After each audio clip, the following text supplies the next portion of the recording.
Here's the thing I wanted to ask you. Out of everything that we're about to talk about, if we're doing everything pretty good, but we're not really getting good sleep, everything else is pretty much going to collapse.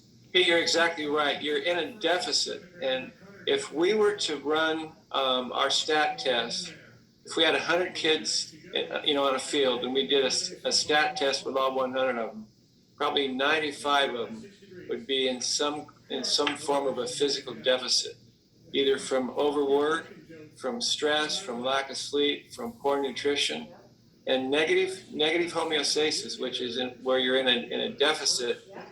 To simplify it, all you're doing is trying to feel less bad than you did yesterday.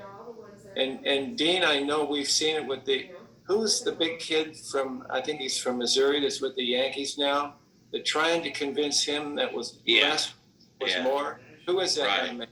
That was Trevor Steppen.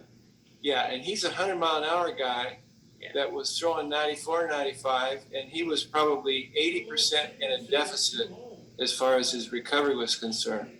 So it's very important that, Pete, I hope your listeners understand, you basically prepare, you compete, you recover, and you repeat.